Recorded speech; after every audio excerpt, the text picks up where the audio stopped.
Katrina. You're watching Dante's Boxing Nation.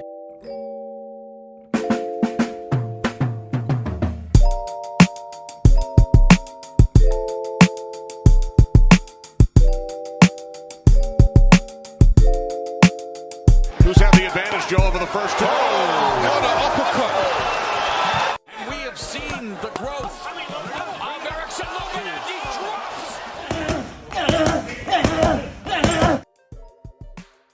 Dante's Boxing Nation, what's going on, guys?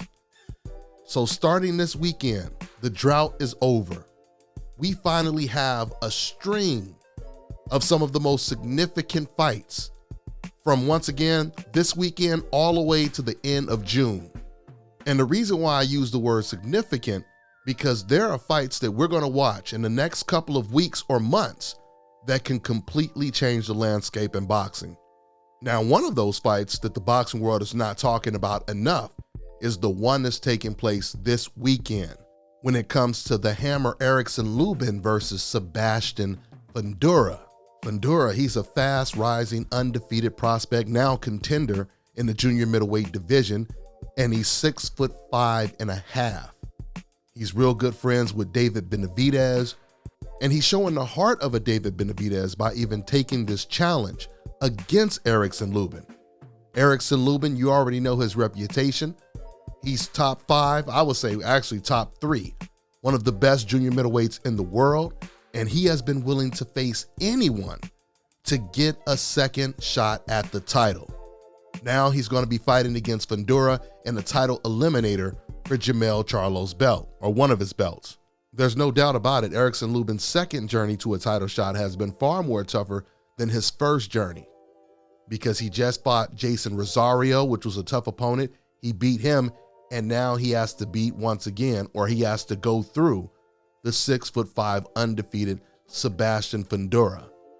As Erickson Lubin's trainer put it, this is a modern day Hagler versus Hearns type of affair. And I truly believe we're going to see some similarities to that fight, meaning this fight will most likely end in a knockout. Both fighters are very aggressive. Fundora doesn't have the best defense, and Erickson Lubin, ever since he got knocked out by Jermell Charlo, he's been getting hurt more often in his recent fights. He got rocked, I believe, about 2 times since the Jermell Charlo fight, but he did weather the storm. So this fight is going to be full of drama. Now, going back to my earlier point when I told you that Sebastian is showing the courage of a David Benavidez, I say that because unfortunately, nowadays, you have to give a Mexican fighter credit for going after a very, very dangerous black fighter, or at least accepting the fight.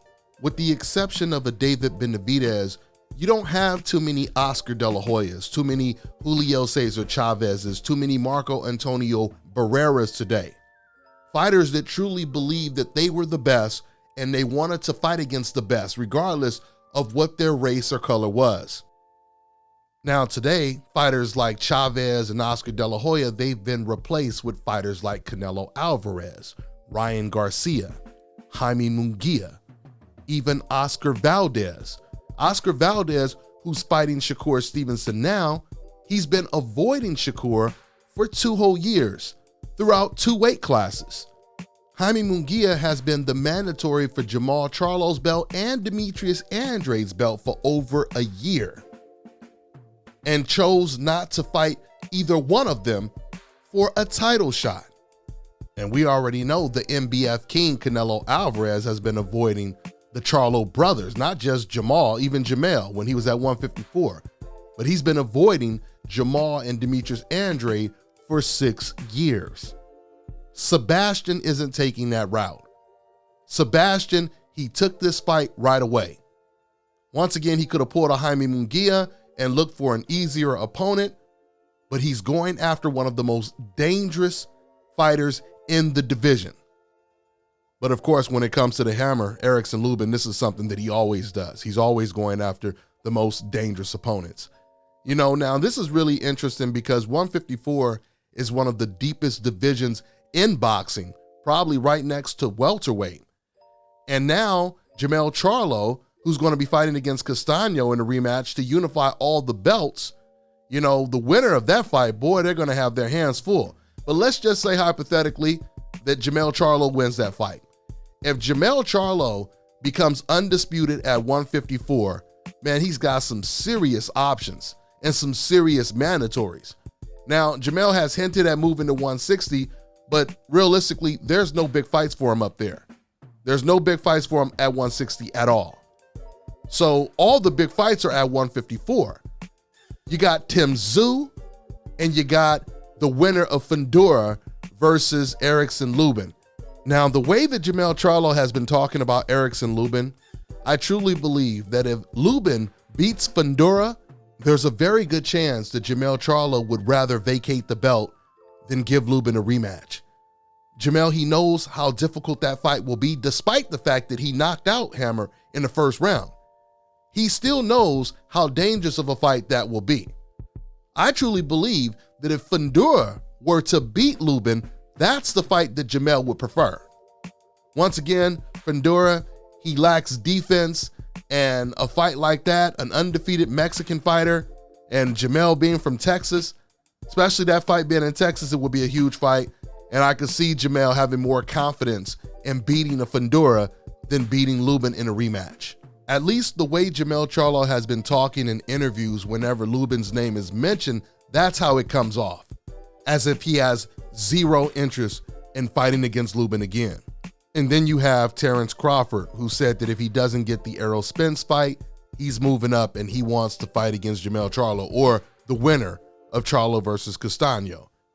Now, in Jermell Charlo's recent interview, he made it very clear that he only was interested in becoming undisputed. Like when Crawford's name was mentioned, when Lubin's name was mentioned, he made it sound like the only thing he's interested in is becoming undisputed. So we'll see. Money definitely talks. We'll see what'll happen. But this weekend, we got a good one. There will definitely be some serious fireworks in this fight between Erickson Lubin and Sebastian Fundora. That's all I got for now, guys. I'm on to the next one.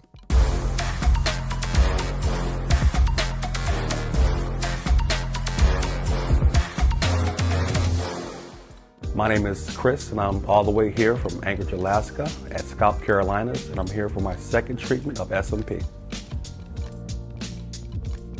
Well, I was sitting at home one day and going over my Facebook page, and they have different, like advertisements popping up, and I saw one for SMP, and I saw some pictures of some guys, a before and after, and I was looking at that, and it caught my attention, so I Googled it. SMP, nothing showed up in my area. So, I did a little more research, and all of a sudden, Scalp Carolinas popped up in the web browser. So I started watching his videos and seeing all the reaction from all the other people. We talked on the phone, we made appointments and everything. I sent him pictures, and he looked at them, and I was like, "Can you fix this?" And, he pretty much said, "No problem." My first session, he made me feel extremely comfortable. It was almost like I was talking to family. He started, and during the whole treatment, we talked and, about our families and our life, and, and things that he does and things that I do. And before I know it, the first session was over. When you see someone doing something that they love, as much as I see Enoch Glover love what he does, it shows in his work. I wouldn't point anyone in any other direction but here to North Carolina, Scalp Carolinas, to get this done.